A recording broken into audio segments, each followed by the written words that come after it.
Iniciaremos agora o painel que traz aspectos socioafetivos em ambientes virtuais de aprendizagem. Como convidamos ao palco Patrícia Alejandra Bear, professora titular da Faculdade de Educação, dos cursos de pós-graduação em Educação e Informática na Educação, na Universidade Federal do Rio Grande do Sul.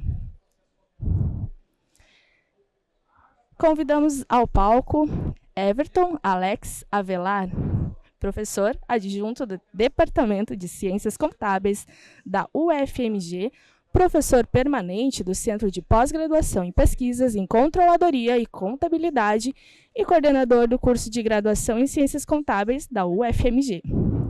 E com a palavra, o mediador Everton Alex Avelar.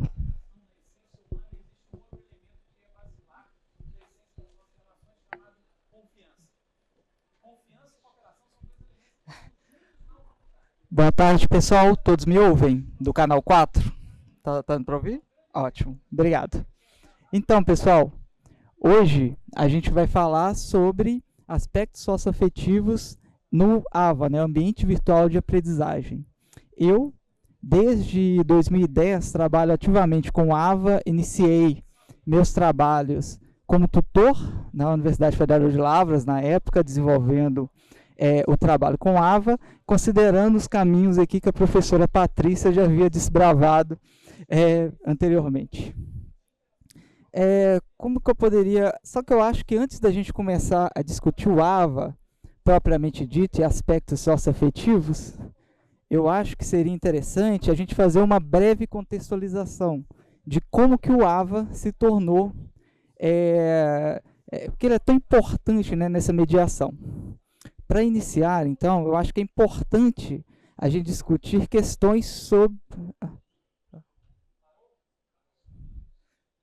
Aqui está ok, então tá bom. A gente discutir algumas questões sobre o desenvolvimento da tecnologia da informação e comunicação, que vem evoluindo de forma drástica, né, nas últimas décadas, em especial devido a algumas questões. Primeiro, o poder de processamento, né, que vem crescendo de forma exponencial nas últimas décadas. Acho que todos nós assistimos, né, esse processo. Assim como também a questão do custo de armazenamento, que vem se tornando cada vez mais baixo. Então, por exemplo, todos nós aqui andamos geralmente com smartphone. Quando a gente pega um smartphone como esse, por exemplo, hoje ele já tem um poder de processamento muito maior do que provavelmente alguns computadores que a gente teve ao longo da vida. Da mesma forma, a questão do custo de armazenamento. Eu lembro que o meu primeiro pendrive, especificamente, era quase o tamanho desse smartphone, e ele carregava no máximo 128 megas, então era muito pouca coisa. Mas isso foi desenvolvendo ao longo do tempo e nós visualizamos isso. Nós tem algumas pessoas mais novas aqui, mas boa parte seria o que nós chamaríamos de imigrantes digitais que passaram por todo esse processo. E aí é bem drástico como a gente vê o quanto isso mudou. Além disso, é importante destacar que a gente tem a questão da internet também, que ajudou bastante nesse todo esse processo. A internet deixou de ser aquele lugar da casa que as pessoas sentavam, né, para poder acessar. Então, não sei se todos tiveram experiência, mas normalmente você tinha um PC, e aí tinha que entrar de madrugada lá para poder acessar, pegar um pulso só. Sentava, acessava e saía. A internet era um lugar para o qual você ia. Hoje a internet está praticamente em todo lugar. A gente tem dificuldade de se livrar dela. Ela está nos bolsos com a gente aqui o tempo todo. Então, esse desenvolvimento das TICs, em especial o papel da internet, acabou que levou a implicações em toda a sociedade e não seria diferente na educação. Então, a gente tem os números da educação à distância, que depende dessas TICs, né, desses meios para ser operacionalizada, que chegou, já ultrapassou o número de vagas na educação presencial e vem crescendo cada vez mais.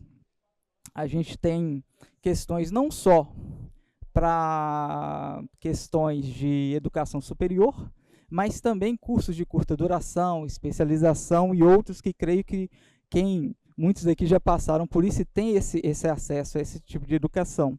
Eu estava vendo alguns números do INEP recentemente, E o último mapa divulgado colocava que o ensino, que a educação à distância cresceu 139% nos últimos 4 anos, enquanto as vagas presenciais, no caso, reduziram 11%.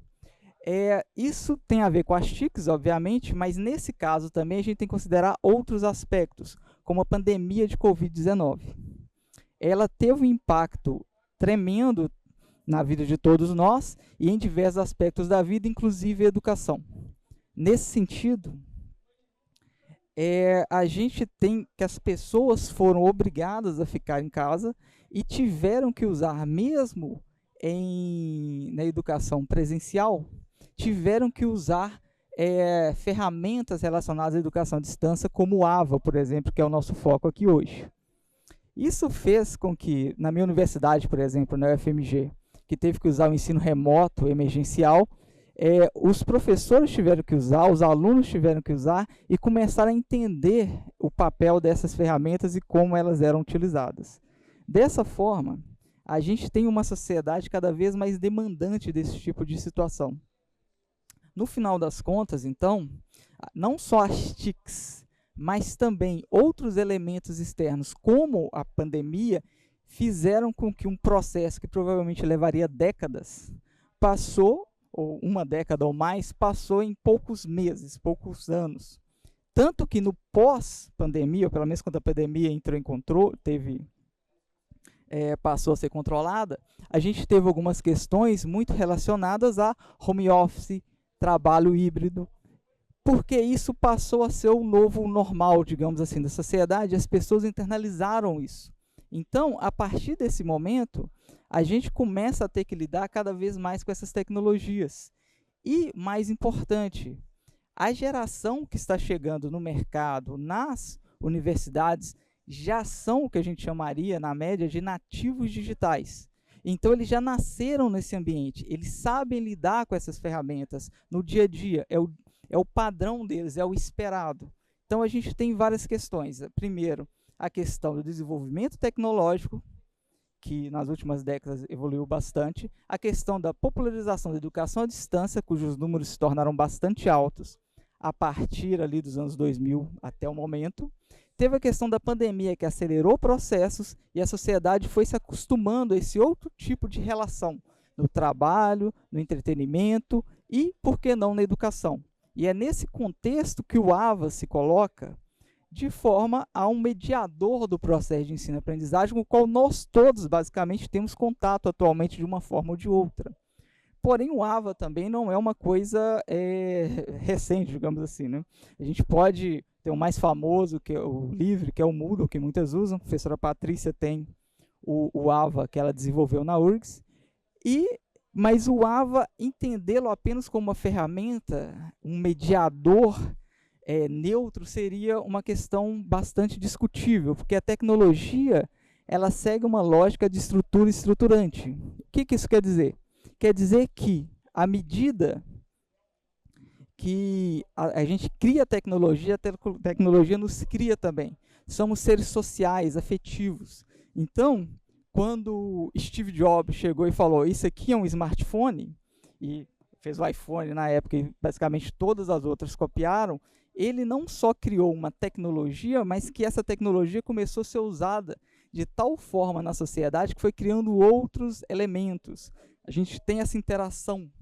Então, eu não posso entender o smartphone ou qualquer outra tecnologia, como o AVA, que a gente vai ver como esse mediador, apenas na perspectiva de uma tecnologia neutra, digamos assim. São pessoas interagindo. Então, é muito importante que sejam considerados, nesse contexto, para o AVA atingir seu potencial, a questões socioafetivas, que vão ser melhor desenvolvidas pela professora Patrícia, que eu passo a palavra.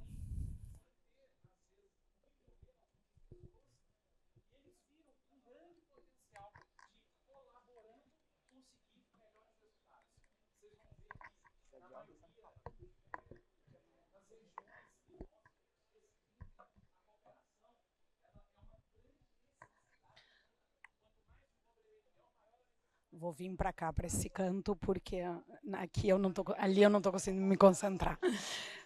Boa tarde a todos, estão me ouvindo? Sim. Então, obrigada pelo convite. Eu sou a professora Patrícia Alejandra Bear, da Universidade Federal do Rio Grande do Sul. Trabalho com a área de tecnologias digitais há mais de 28 anos e com a área também de educação à distância, quando não era muito bem vista. Então, hoje eu vou falar um pouquinho para vocês sobre os aspectos socioafetivos em ambientes virtuais de aprendizagem. Então, eu ia começar a falar para vocês um pouquinho a partir da pandemia, né? Mas nem sempre esse contexto quer dizer que a gente começou a pandemia a pensar nisso. Até porque eu comecei a trabalhar com a parte do registro das interações sociais em 2001, há 23 anos atrás, desenvolvendo uma ferramenta para capturar os dados sociais dos alunos nos ambientes virtuais de aprendizagem.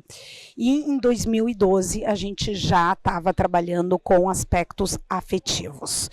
Então, não quer dizer que a gente começou a trabalhar com isso e a contar com esse tipo de dados a partir da pandemia, mas obviamente que a partir do Covid isso realmente se desenvolveu muito mais. Então a falta do contato humano, da presença física dos colegas, do professor na sala de aula, a troca em atividades realmente mudaram todo o processo educacional, né? A gente sabe muito bem, por experiência própria, que as experiências afetivas e sociais positivas, obviamente, elas acabam contribuindo para o resultado. Quando a gente tem experiências ruins, né, na escola, na universidade, acaba a gente não desenvolvendo muito essa área, essa matéria. Então, a gente sabe muito bem que as experiências afetivas e sociais realmente vão interferir e demais. Então, a gente começou a se questionar pelos... eu não estou trocando. Começamos a discutir os impactos afetivos e sociais sobre o processo de aprendizagem na educação online, na educação à distância, na educação digital. Ou seja, a gente pode falar de vários nomes para a mesma coisa, né? Porque basicamente é o que a gente chama da educação online. Então, algumas considerações iniciais sobre esse tema. Cognição e afetividade, eles são elementos indissociáveis. Então, estávamos falando que a cognição e a afetividade são elementos indissociáveis, né? Então, a importância dos aspectos sociais e os afetivos na subjetividade humana, evidenciando, obviamente, a influência na construção do conhecimento, quanto da utilização de ferramentas tecnológicas, sim, voltadas para a educação. Então, o que a gente chama de interações sociais? E elas formam um elo entre o sujeito e o meio, e assim fomentam discussões sobre o que seria o objeto de aprendizagem, o meu conteúdo, fazendo com que novas estruturas cognitivas elas possam ser construídas. Já o afeto, ele está vinculado à motivação de descobrir, despertando o interesse pela investigação, atuando como o motor propulsor das ações do indivíduo. Então, qual é a teoria que a gente usa para embasar tanto o sujeito social quanto o sujeito afetivo? A gente acabou utilizando para todas as nossas pesquisas na Universidade Federal do Rio Grande do Sul a teoria do Piaget. A teoria do Piaget, que fala que os fatores mentais eles se desdobram em aspectos cognitivos, afetivos e simbólicos, os quais, embora sejam totalmente indissociáveis, eles acabam se interligando nas nossas mentes. O que a gente trabalha? Os sujeitos psicológicos de Doll. O que nós temos? Nós temos dentro de nós 4 sujeitos, que é o sujeito afetivo, o sujeito social, o sujeito cognitivo e o sujeito biofisiológico. O biofisiológico é aquele que diz respeito ao corpo, a todas as funções biológicas. O sujeito cognitivo é aquele que age, que adquire conhecimento sobre si e sobre o meio. O afetivo é aquela parte energética, é aquela parte da forma dos afetos, das emoções, dos sentimentos, das consequências das relações estabelecidas. E o sujeito social é aquele que se refere à interiorização dos hábitos, das regras e dos interditos sociais de qualquer tipo. as discussões entre o sujeito. Então, como unir, como interligar esse sujeito psicológico com os nossos ambientes virtuais de aprendizagem? Obviamente, ao passar do tempo, a gente acabou incluindo o sujeito tecnológico neste nosso esquema. Então, hoje a gente pode dizer que nós temos um sujeito social, aquele que interage, o afetivo, o cognitivo, o simbólico, e além disso nós temos o sujeito tecnológico, que é aquele que vai interagir com os ambientes virtuais de aprendizagem, com as tecnologias digitais em geral.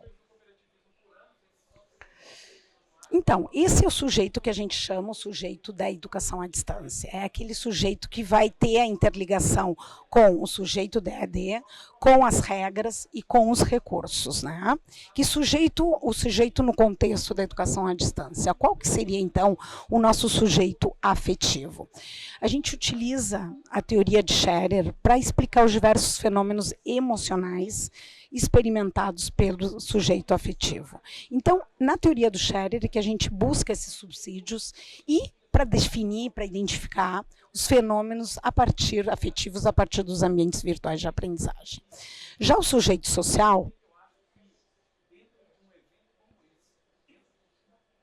então, dentro do sujeito ainda afetivo, o que a gente tem? Por que eu estou explicando toda essa teoria? Para depois vocês entenderem como é que a gente captura esses dados nos ambientes virtuais de aprendizagem, tá? Então, nós temos 3 fatores, que é os traços de personalidade, que aqueles traços de personalidade é aquele padrão que a gente tem, né? Aquele padrão do sujeito que percebe a realidade e conduz suas relações, que não muda muito, né, com o passar do tempo, os traços de personalidade. Nós temos os estados de ânimo, que é aqueles episódios que duram horas ou dias, tá? Que a gente chama de ânimos. E nós temos as emoções. As emoções são episódios muito mais rápidos, de segundos, de minutos. E ao mesmo tempo que a gente pode estar chorando, nós também podemos estar rindo. Então, isso a gente consegue chamar de emoção. Quando a gente chama de ânimo, é um episódio mais que dura mais tempo. Então, qual desses dados são interessantes da gente capturar no ambiente virtual de aprendizagem? Obviamente que a gente captura mais dados afetivos. O sujeito social já é aquele que interage sujeito-objeto, ou sujeito ambiente virtual de aprendizagem, ou sujeito tecnologia, tá? É aquele que o sujeito se transforma no momento que ele interage com o objeto e o próprio objeto se transforma ao interagir. E esse sujeito social, o que tem? Nós temos regras, dependendo da cultura, dependendo do país, dependendo do contexto. Nós temos valores, nós temos sinais, né? Que é a forma como a gente fala. Então, para que e como capturar esses dados sociais e afetivos dos alunos, tá? Por quê? Porque a gente acredita que com posse dessas informações, a gente pode fornecer essas informações para os alunos, para os professores, para melhorar, né, a motivação e diminuir a evasão, entre outras coisas. Então, a gente desenvolveu no ambiente virtual de aprendizagem Roda, que é um dos ambientes virtuais desenvolvidos na Universidade Federal do Rio Grande do Sul, o mapa afetivo. O mapa afetivo e o mapa social. Então, essa é a cara do mapa afetivo e o mapa social. O mapa afetivo, ele minera as palavras afetivas, tá? Os fatores motivacionais e os traços de personalidade, através de quais funcionalidades, através do fórum, do bate-papo, do diário de bordo. Já o mapa social, ele vai me mostrar um mapa das interações dos meus alunos, tá? Através das mensagens enviadas, através das mensagens recebidas e através do fórum, dos contatos, do bate-papo, dos grupos, dependendo, né, do ambiente virtual de aprendizagem. Então, o mapa afetivo é uma funcionalidade do ambiente virtual de aprendizagem de Roda, como eu falei, que é um dos ambientes utilizados na Universidade Federal do Rio Grande do Sul, e a inferência é feita através de um mecanismo denominado de raciocínio probabilístico. e a gente utiliza redes bayesianas. Claro que aqui não interessa toda a parte computacional, né? Mas o que interessa? Que a gente tem um mapa afetivo do aluno por semana. O que quer dizer isso? Por semana, a gente sabe se ele está interessado, desinteressado, está motivado, dependendo das palavras afetivas que ele vai desenvolver e vai colocar e registrar no ambiente. Então, nós temos esse dicionário. O dicionário hoje é de mais de 6.000 palavras afetivas, tá? Então, à medida que a gente vai escrevendo no ambiente virtual de aprendizagem, essa captura é feita e ele vai colocando o estado afetivo do seu aluno neste mapa. Então, se ele está insatisfeito, irritado, inveja, ele tem problemas com as tarefas, ele tem um fracasso na aprendizagem porque ele não consegue realizar. Se ele está satisfeito é porque ele está mostrando palavras de alegria, de entusiasmo, de satisfação. Se ele está animado, ele vai evidenciar que o aluno demonstra esperança, interesse, serenidade. E o desanimado, ele manifestação de culpa, ele tem medo de alguma tarefa, ele tem vergonha, tá? Então, a partir desse mapa, a gente tem uma teoria por trás, que é a teoria do Scherer, que é essa que eu apresentei anteriormente, onde tem famílias afetivas, isso aqui não é inventado, isso aqui é uma teoria do Scherer que está por trás de toda a programação e implementação das redes bayesianas, tá? Então, por cores, a gente sim tem como identificar, né, as cores e o estado de ânimo. Muitas vezes a gente tem como identificar, né? Muitas vezes o vermelho é irritação, o verde é esperança, o amarelo é satisfação, o laranja, muito usado hoje nas redes, é alegria. Então, a gente tem usado esta teoria por trás para capturar esses dados. Então, aqui eu não vou entrar em detalhes, mas é o dicionário que a gente utiliza para poder mapear os estados de ânimo. Então, a partir disso, a gente tem como, semana a semana, saber em qual nível o nosso aluno está. Ele também consegue ver e nós conseguimos ver o estado do aluno. E, a partir disso, fazer o quê? Né? Porque tudo isso é para dizer para vocês, ok, no presencial, a gente consegue acompanhar o socioafetivo, porque a gente vê se ele está interagindo, se ele não está interagindo. O olho, a gente vê se ele está triste pelos gestos, mas à distância a gente não tem como identificar isso. Então, é através desse tipo de ferramenta que a gente tem como fazer o contrapondo, caso for uma educação totalmente à distância, né? Então, nós temos este mapa, né, dos estados de ânimo do aluno, tá? Cada palavra de conotação afetiva é classificada num quadrante dessa roda, e por semana a gente tem como ver, então, o gráfico dos fatores motivacionais. Por outro lado, nós temos o mapa social, porque nós estamos falando de aspectos afetivos e aspectos sociais em ambientes virtuais de aprendizagem.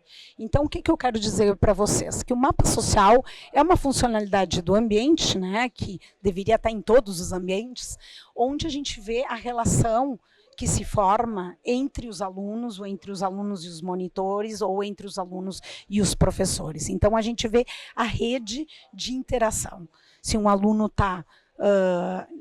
Por exemplo, no nosso caso, o azul seriam os alunos, os laranjas são os monitores e os vermelhinhos ali são os que nunca entraram, os que evadiram.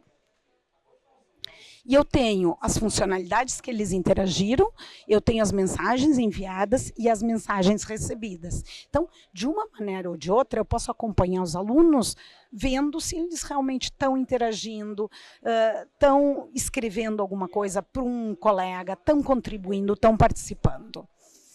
Tá? A partir disso, a gente criou 6 indicadores, que seria a ausência, aquele aluno que, né, não interage, colaboração, distanciamento da turma, aquele que evadiu, os grupos informais que se formam nos ambientes e aqueles alunos que são bem populares, né? Aqueles que interagem com todo mundo, que contribuem, que interagem também conosco. Tá?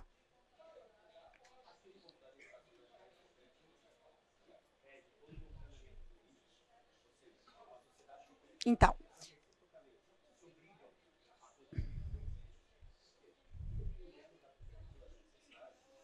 esses são os indicadores de interação social do ambiente virtual de aprendizagem, onde nós temos os alunos que colaboram, aqueles grupos informais que muitas vezes a gente, como professor, a gente propõe um assunto e mesmo assim não interessa e eles acabam criando grupos informais, eles interagem entre eles, mas não é sobre o tema realmente da disciplina, né? Os populares, aqueles que indicam aqueles que têm maior frequência na interação, né, com todos os participantes, aqueles que se distanciam socialmente, aquele que não tem muito contato com alunos e não dão muito retorno, mas que participam da aula, tá? Aqueles que estão ausentes e aqueles que evadiram. Para que tudo isso? Porque a gente criou sistemas de recomendação. A partir de todos esses dados afetivos e todos esses dados sociais, a gente criou um sistema de recomendação. Ou seja, o que nós vamos fazer com esses dados? Nós vamos recomendar alguma coisa, seja para os alunos ou seja para os professores. Esse é nosso livro, tá? E como que a gente faz essas recomendações? Para poder personalizar a aprendizagem. Então, dependendo do mapa dele afetivo, ou se ele está desanimado, vai ter uma proposta pedagógica logo embaixo, uma estratégia pedagógica de como agir com eles. Tá? Então, a gente tem recomendações pedagógicas para o mapa afetivo e nós desenvolvemos também... É aqui ou aqui? Estratégias pedagógicas para o mapa afetivo, se ele está animado, para que ele continue animado, se ele está desanimado, para ver como que a gente consegue trazer ele e ele se motivar. O interessado e o desinteressado, satisfeito e insatisfeito. Então, a gente criou nesse sistema vários tipos de recomendação a partir de estratégias pedagógicas para apoiar o professor. Tá? Aqui tem exemplos de indicadores de alunos colaborativos e exemplos de recomendação de estratégias colaborativas. Se o aluno está ausente, o que fazer? Se o aluno é popular, o que ele fazer? E se ele está evadindo, o que também fazer a partir das funcionalidades do ambiente virtual de aprendizagem. Então, a gente desenvolveu uma série de recomendadores pedagógicos, tá? Recomendadores pedagógicos baseados em aspectos socioafetivos. Tá? Basicamente, usando o Big Five, que é um sistema para capturar os dados dos traços de personalidade, tá? Mais um mapa social e mais um mapa afetivo.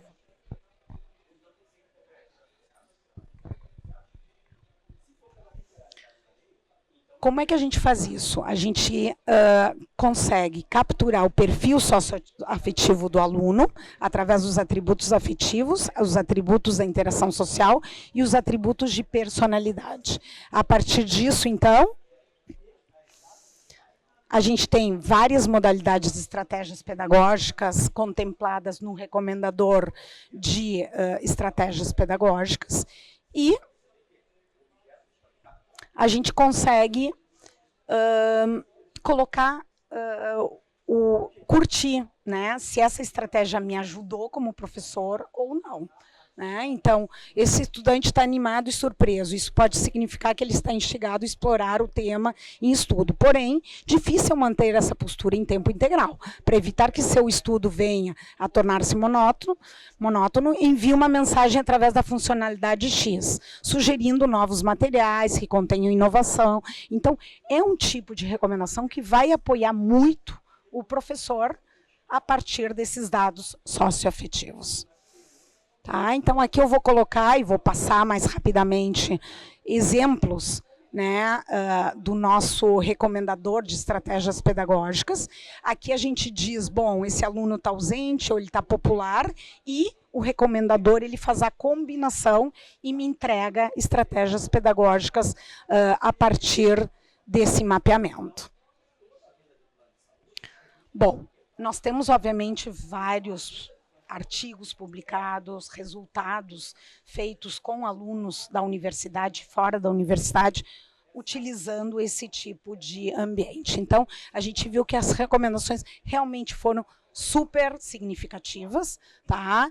O tipo de dado, como é coletado, os dados afetivos e os dados sociais nos ambientes, foram super bem utilizados a partir das recomendações, tá?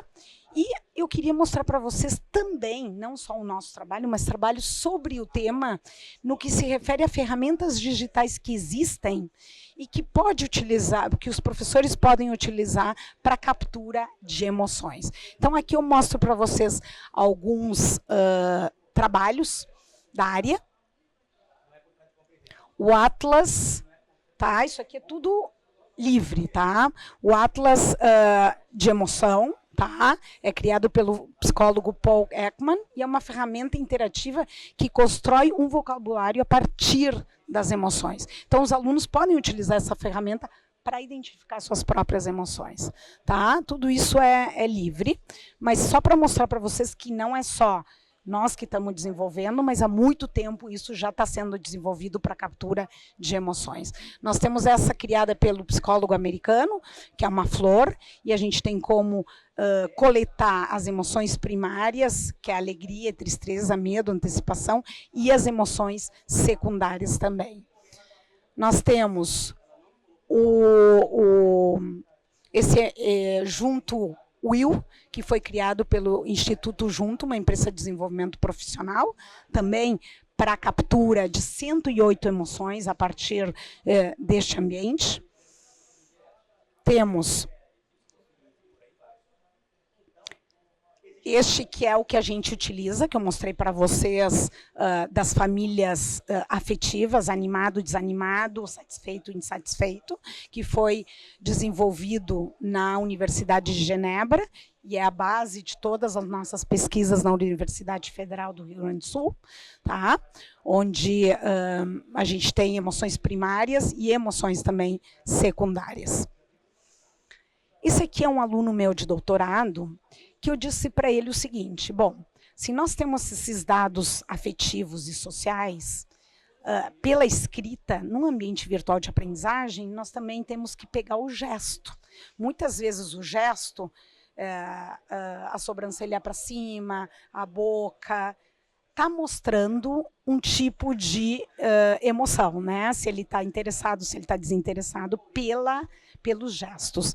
Então, ele começou a desenvolver um recurso a partir da webcam para capturar os dados do rosto e fazer o cruzamento, não só com os dados afetivos, como os sociais. Então, esse meu aluno está terminando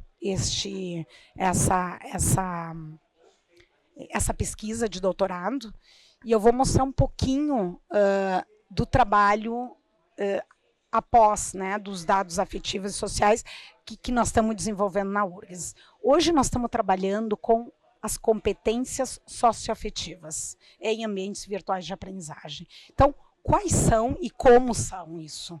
Né? Então, a gente está indo além dos dados só sociais e só afetivos. Agora a gente está falando de competências socioafetivas. E qual é a diferença entre socioafetiva ou socioemocional? tá? Então, o que é, para começar essa conversa, o que é uma competência?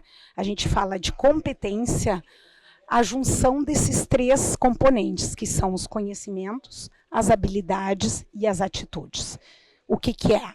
O saber, que é o conhecimento, o saber ser, que é a atitude, e o saber fazer, que são as habilidades. Isso a gente chama do chá. E a gente entende que as competências emocionais, elas estão incluídas dentro das competências afetivas. Então, o que é uma competência socioafetiva? Tá? Competência socioafetiva é o conjunto de elementos composto por conhecimentos, habilidades e atitudes baseados em aspectos sociais e afetivos, que é isso que a gente captura das funcionalidades e do ambiente virtual de aprendizagem, necessários para o enfrentamento de situações problemas nesse contexto da educação online ou da educação à distância. Os aspectos sociais contemplariam as interações sociais e os aspectos afetivos estão relacionados com os traços de personalidade e os estados de ânimo. Já as competências socioemocionais é aquele conjunto chá de conhecimento, habilidade e atitude, mas os aspectos emocionais se referem às emoções, que são reconhecidas através do ambiente virtual de aprendizagem, como alegria, tristeza, medo, orgulho, raiva, desprezo, surpresa. Então, com tudo isso, quais são as competências socioafetivas que a gente identificou nos ambientes virtuais de aprendizagem? A gente identificou essas 5 por enquanto. Nós estamos agora seguindo o nosso trabalho, mas, em princípio, nós conseguimos entender que o engajamento, a resiliência, a abertura ao novo, a autogestão e a empatia são competências socioafetivas. Vamos ver uma por uma. O que seria o engajamento ou engagement, que nos Estados Unidos e na Europa é muito utilizado? É a capacidade do sujeito estabelecer relações sociais e afetivas e mobilizar as interações no intuito de desenvolver um vínculo social e afetivo com os ambientes virtuais de aprendizagem ou com as tecnologias digitais em geral. Então, isso é estar engajado, engajado com os nossos trabalhos, engajado com nossas discussões, com nossas contribuições, com nossos alunos e colegas. Nós temos a resiliência, que isso realmente a gente viu e muito a partir da pandemia, a gente precisou ser muito resiliente. E o que é resiliência? É a capacidade de adaptação do sujeito às necessidades ou dificuldades provenientes de situações problema inesperados, que acontecem, nesse caso, em ambientes virtuais de aprendizagem. Então, o que é ser resiliente? É quando acontece algum problema no nosso ambiente virtual de aprendizagem, nos nossos cursos EAD, na nossa educação online, e a gente consegue se superar, a gente consegue ter esse conflito, pensar, resolver esse problema e poder ir adiante. Então, isso é ser resiliente em ambientes virtuais de aprendizagem. Nós temos abertura ao novo, É a capacidade do sujeito de estar aberto a novas ideias, conhecimentos, mudanças que podem ocorrer nos ambientes virtuais de aprendizagem. Claro, nesse caso, abertura ao novo pode ser tudo, mas o nosso foco é a educação online. São dados que a gente coleta nas plataformas de educação à distância. Então, o que é abertura ao novo nisto? Como que a gente coleta esses dados dos nossos alunos a partir desses ambientes virtuais de aprendizagem? Nós temos também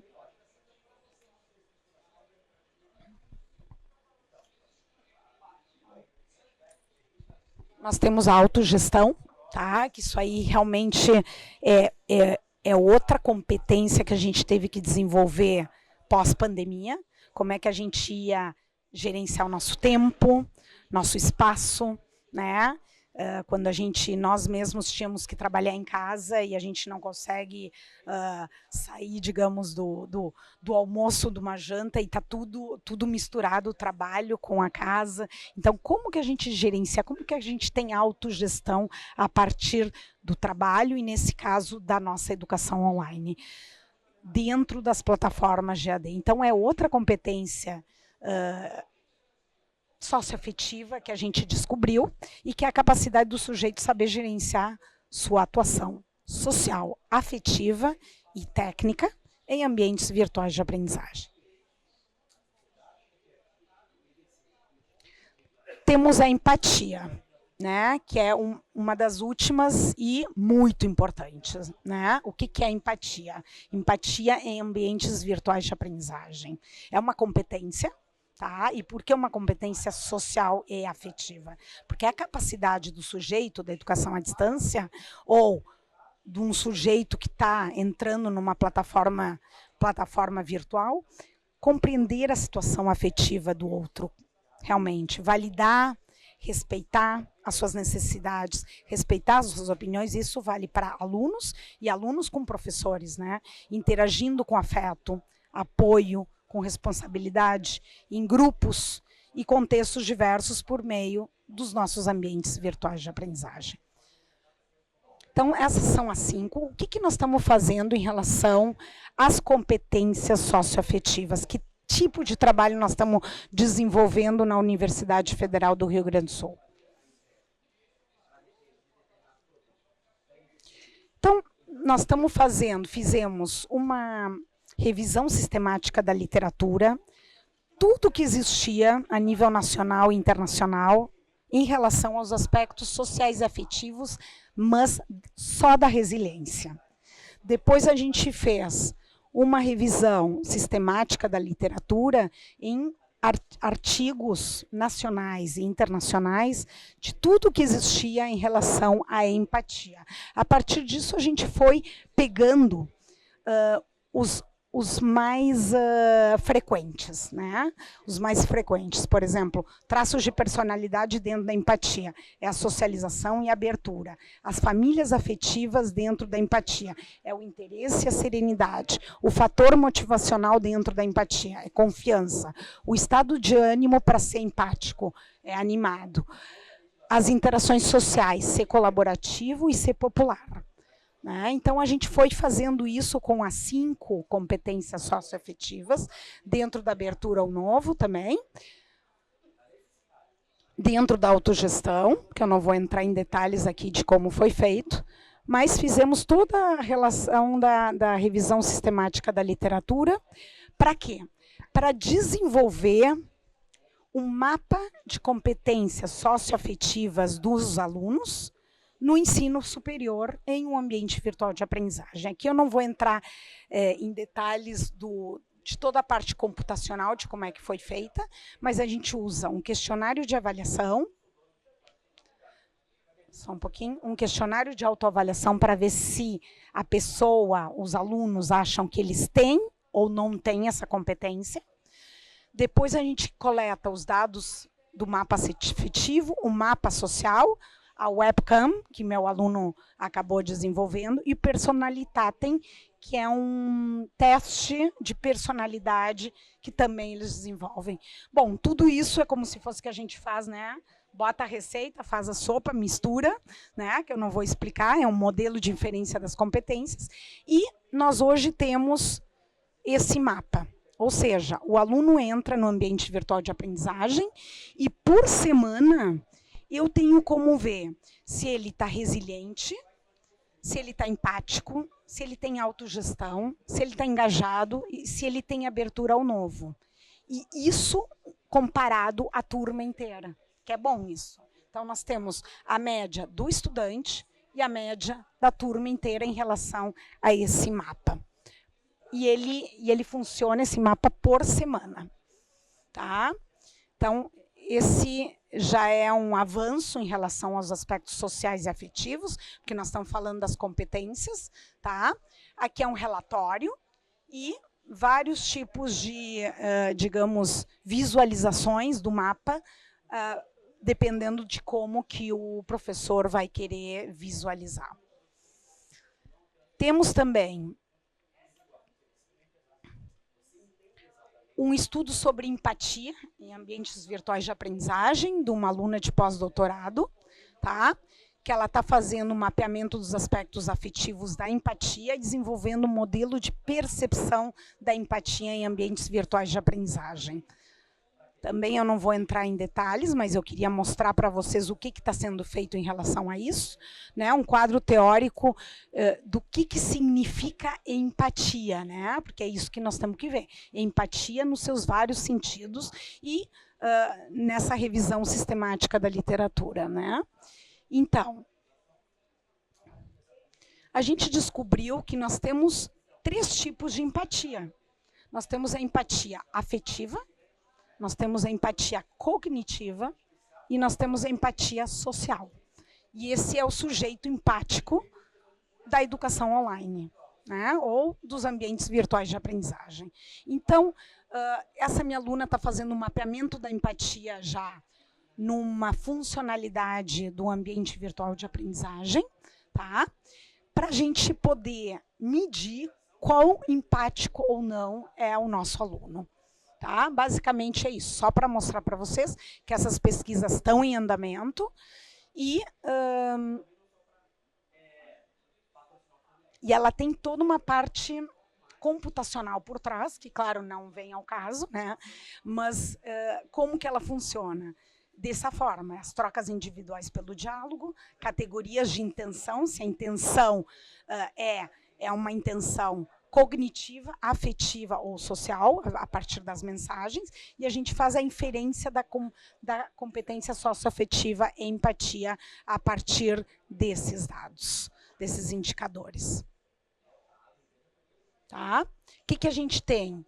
Por exemplo, aqui de março a maio, de uma tal de Maria, que a gente vê qual empática ela foi socialmente no ambiente, quão empática ela foi afetivamente no ambiente, quão empática ela foi cognitivamente no ambiente. Quantos envios de feedbacks empáticos e quantos ela recebeu. Outros estudos que estão em andamento em relação a isso é a resiliência em ambiente virtual de aprendizagem. Nós temos um trabalho que nós estamos fazendo com a Universidade Aberta da Catalunha, em Barcelona, sobre as competências socioafetivas e o trabalho em equipe. Nós temos um trabalho sobre a competência socioafetiva e engajamento, que é esse que eu mostrei para vocês. A autogestão com alunos do ensino superior. E, por último, a abertura novo para, sim, formação de professores, que seria mais como que a gente desenvolve práticas inovadoras, né? Práticas pedagógicas inovadoras, que tem tudo a ver com a abertura ao novo. Então, para finalizar, né, que eu já sei que basicamente era meu tempo agora, para a gente depois poder fazer perguntas e poder fazer essas contribuições de vocês e junto com o Everton. O que eu tenho para dizer para vocês? Possuir competência, antes disso, eu acho que incorporar aspectos socioafetivos nos ambientes virtuais de aprendizagem pode sim ser uma forma eficaz de promover o bem-estar mental dos alunos, né? E prevenir problemas de saúde mental, decorrentes do aumento do uso das tecnologias digitais, das redes, hoje em dia, de toda a digitalização dessa vida, né? Da cultura digital que hoje nós temos. Então, ao oferecer um suporte emocional, afetivo, que a gente chame, personalizar as experiências de aprendizado, dar um feedback motivacional e uma rede de apoio, eu entendo que o ambiente virtual de aprendizagem ele pode sim desempenhar um papel fundamental, né, na criação de um ambiente de aprendizado um pouco mais saudável, né, equilibrado e principalmente acolhedor. Então, para finalizar, eu posso dizer que possuir competências, se a gente tiver competências socioafetivas, reduz, né, a falta de presencialidade, favorece a interação, favorece o engajamento, os interesses pessoais, a superação e, principalmente, a gente tem como evitar a evasão dos nossos alunos. Muito obrigada.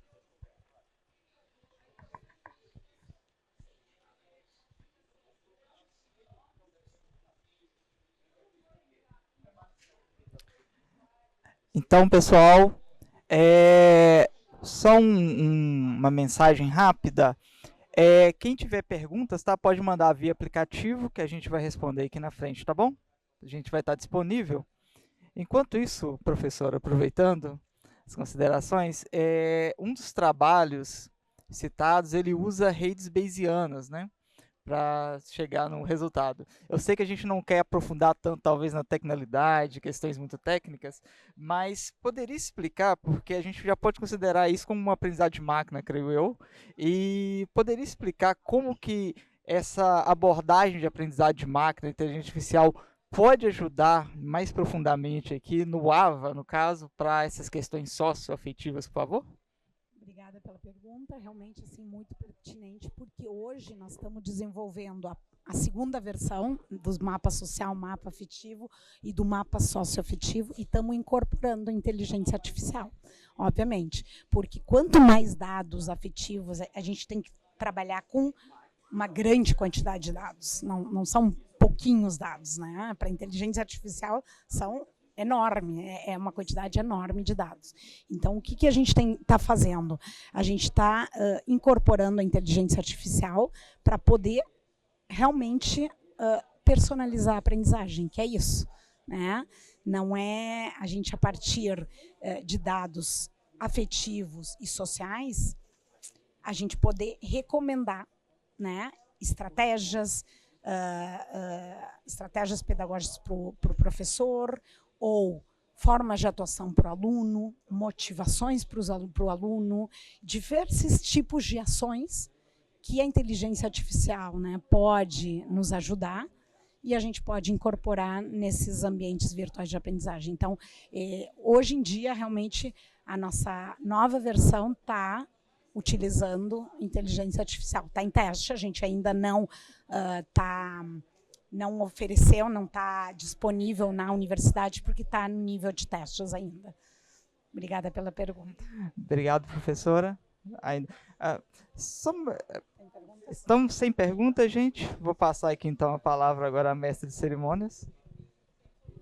Agradecemos, então, a Patrícia, ao Everton pelas contribuições.